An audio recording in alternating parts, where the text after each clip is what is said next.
नमस्कार, ओंकारेश्वरी. मी गुरुवर प्रशांत गायकवाड, राहणार खराडी, पुणे. मागच्या व्हिडिओमध्ये मी तुम्हाला सांगितलं होतं की घराभोवती किंवा आपल्या व्यवसायात चालत नसेल त्या ठिकाणी आपण कोवा बांधतो. तर कोवा आपण घरगुती पद्धतीने कशा पद्धतीने बांधायचं मी आज सांगणार आहे. कोवा बघा, हा कोवा असतो. आपल्या मार्केटमधून कोवा आणल्यानंतर हा काय करायचं, एका टप्प्यामध्ये पाणी घ्यायचंय, त्याच्यामध्ये थोडंसं खडा मीठ टाकायचं आहे. आपल्या घरगुती मीठने खडा मीठ टाकून म्हणजे स्वच्छपणे पूर्णपणे धुवून घ्यायचे. धुवून झाल्यानंतर एक लाल कापड घ्यायचं आपल्या त्या कोव्याच्या भोवती. लाल कापड घेऊन त्यावरती काय करायचं, आपलं कुंकू, ह्या कुंकामध्ये थोडंसं गोडे तेल घालायचंय. गोडे तेल घालून हे कुंकू पूर्णपणे कालवायचे चांगल्या प्रकारे. कालवल्यानंतर पुढच्या भागामध्ये स्वास्तिक काढायचं आहे, हे बघा असं. त्यानंतर इथून आपले 5 टिपके द्यायचे या साईडने स्वास्तिक पासून. 1 2 3 4 5 उजव्या आणि डाव्या साईडला. ते 2 उभ्या रेषा आपल्याला ओढून घ्यायचे. सेम या भागात सुद्धा उभ्या रेषा असे ओढून घ्यायचे. आणि मागची साईड आपली जागा असते, ह्या जागेला काय करायचंय, ओम काढून घ्यायचंय. अशा प्रकारे ओम काढून घ्यायचंय. त्यानंतर यावरती स्वास्तिकला जिथं आपण टिपके दिले, प्रत्येक टिपक्यावरती काय करायचंय, हळद लावून घ्यायचंय.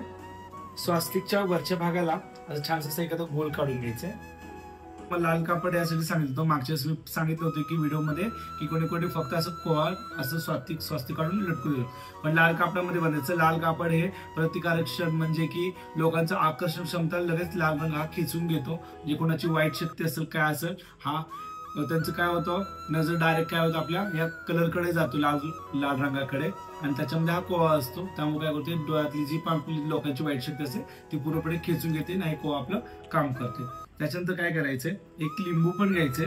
लिंबूवरती ओम काढायचे नॉर्मली असं छोटासा एकदम. अद्रकचा तुकडा घ्यायचाय. अद्रकच्या तुकड्याला सुद्धा काय करायचंय, हळदी कुंकू लावून घ्यायचंय. त्यानंतर थोडस अक्षता घ्यायचंय. अक्षता घेऊन आपल्या कुलदेवतेला नमन करायचंय की आपण जो कोवा कशासाठी बांधणार आहोत त्यासाठी देवाला विनवणी करायचंय, माझ्या घरातील किंवा माझ्या व्यवसायातील जे पण नकारात्मक शक्ती आहे ते निघून जाऊ दे आणि चांगल्या प्रकारे माझा व्यवसाय चांगला चालू दे, घरात अगदी आनंदी आनंद होऊ दे, असं कुलदेवतेला नमन करायचं आहे. आणि 21 वेळा कुलदेवतेचं 21 वेळा आपलं नामस्मरण करायचं आहे.